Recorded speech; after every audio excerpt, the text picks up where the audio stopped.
Почитувани ученици, добар ден. Добро дојдовте на мојот наставен час по предметот македонски јазик.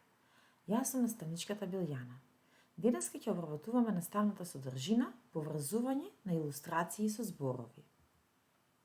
Целите за денешниот час ни се: да знаете да составите приказна по слики, да знаете да ги опишете сликите, да знаете да измислите наслов на приказната, но пред се треба првин да се запознаете. Дека прво треба да се прочита приказната, а потоа учениците, вие, да цртате слики или на веќе дадени слики да ги подредат по број од прва до последна. Или прво да се дадени сликите, па вие ученици за секоја слика да напишете по 1 до 2 реченици. Раскажување по низа слики. Погледни ги внимателно сликите, а потоа состави приказна. Измисли наслов на приказната. Опиши го времето и местото на настанот. Уочи ги главните ликови и нивните постапки. Уочи ги смешните моменти. На крај извлечи поука од приказната по слики. Што ни е дадено на првата слика или првата илустрација? Можеме да видиме дека на една прекрасна ливада во едно гнездо се испилиле 5 пилиња, но останало само уште едно јајце кое било цело и се разликувало од останатите јајца. На втората илустрација веќе гледаме дека мајката патка и малите пајчиња го гледаат само што испиленото пајче. Тие зачудено го гледаат пајчето, бидејќи е малку поинакво од нив. Што сметате, ученици? Дали пајката и патчињата го сакаат малото пајче, бидејќи е малку поинакво од нив? Точно, така, го сакаат. Без разлика што е поинакво од нив, тие сепак го сакаат. На третата илустрација гледаме како мајката патка ги шета низ барата малите пајчиња. Веќе на следната илустрација гледаме една неубава слика. Односно гледаме дека се наоѓаме во фарма полна со гуски, патки, кокошки и мисирки. Една од птиците го колва поинаквото пајче. Пајчето е многу исплашено. Тоа го гледаме по изразот на неговото лице. На наредната илустрација гледаме како едно ловџеско куче сака да го изеде пајчето. Тоа е премногу исплашено. На оваа илустрација ни е премногу убава. Топла куќа. Бабичката се одмора на столче и околу неа седат маче, кокошка и поинаквото пајче. И за крај гледаме какво поинаквото пајче пораснало во еден прекрасен лебед. Веќе знаете за која приказна станува збор. Станува збор за бајката Грдото пајче. Писател од Ханс Кристијан Андерсен. Може да направиме една кратка анализа на приказната. Главен лик е пајчето. Споредни ликови се патката, патчињата, кокошките, бабата, кучето. Времето и местото на настанот е ливада.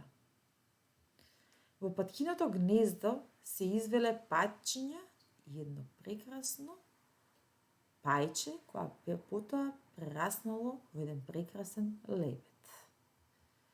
Мајката патка ги води пајчињата на првата нивна прошетка.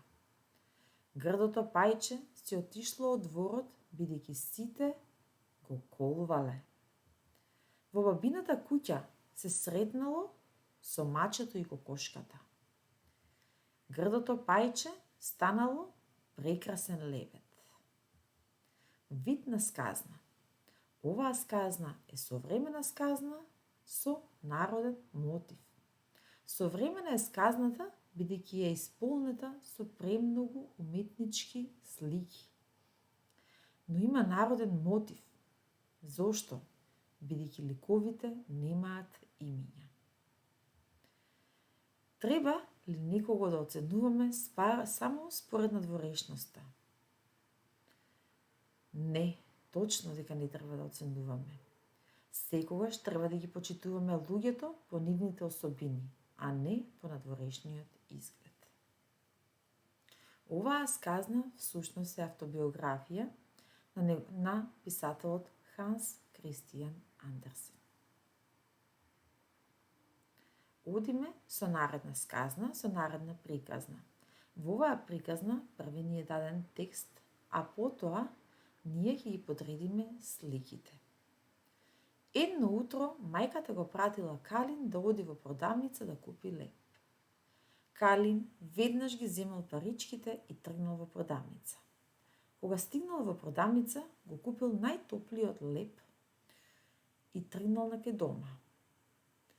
На враќање, Калин весело си подскокнувал и пеел. Прво му долетале две птици и го замолиле да им даде неколку ронки леп. Калин без двоумење скршил од лебот и им дал. Потоа дошло мачето, па кучето. И Калин, бидејќи многу сакал животни, без двоумење им давал од лебот. Во наредниот момент мачето, кучето и птиците почнале да трчаат по него за да им даде леп.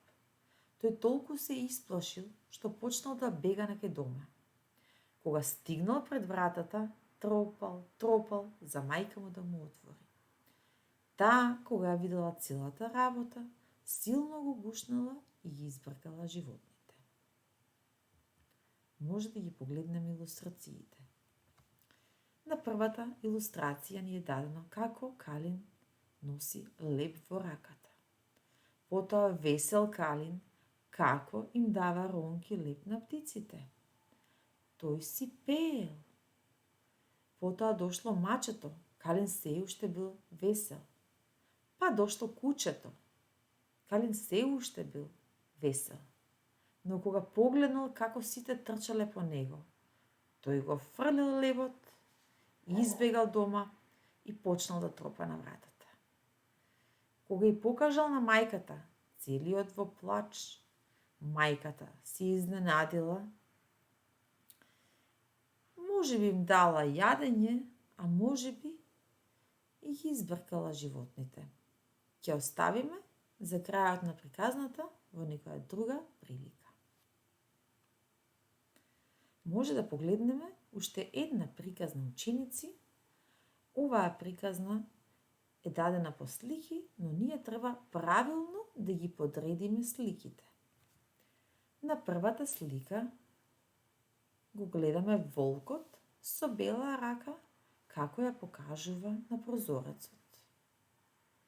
На наредната илустрација го гледаме волкот со голем стомак и околу него јарињата. Може би знаете за која приказна станува збор. На следната илустрација го гледаме брашнарот и волкот како се смешка и си зема од брашното. Па го гледаме повторно како јарињата го гледат волкот, но не е бела неговата рака, тука е неговата кафејава рака. Потоа гледаме како јарињата бегаат под кревет, под маса и се кријат. И на последната илустрација гледаме со ножици како му се распарува стомакот на волкот. Се надевам дека знаете за која приказна станува збор. Точно, станува збор за приказната Волкот и 7 јариња. Дали може сега правилно да ги подредиме сликите? Ајде да почнеме. Првата фотографија ни е онаа каде што волкот отишол кај јарињата и се преправил дека е нивната мајка. Ја покажал раката, но јарињата не му поверувале. Точно, таа е првата. Втората илустрација, која ни е? Втората илустрација ни е како волкот отишол кај брашнарот да земе брашно за да си ја направи неговата рака бела. Точно. На третата илустрација, веќе волкот што прави? На третата илустрација, волкот повторно се враќа во куќата кај што се јарињата. Ја покажува белата рака за да поверуваат дека тоа е нивната мајка. Веќе на наредната илустрација гледаме како јарињата исплашени бегаат и се кријат од волкот. Што мислите, дали волкот ги пронашол јарињата? Да, пронашол од јарињата. Тоа го гледаме на оваа илустрација, каде што се случува? Тие земаат и му го распаруваат стомакот на волкот, за да ги изведат јарињата. Ловџијата заедно со мајката на јарињата. И на последната илустрација гледаме како јарињата се среќни. Волкот, бидејќи премногу се најал, отишол во бунарот да се напие вода, од тежината, бидејќи го наполниле стомакот со камења, паднал во бунарот. Драги ученици, се надевам дека ви се допаат на приказните кои што сега ви ги кажав. Довидување до следниот час.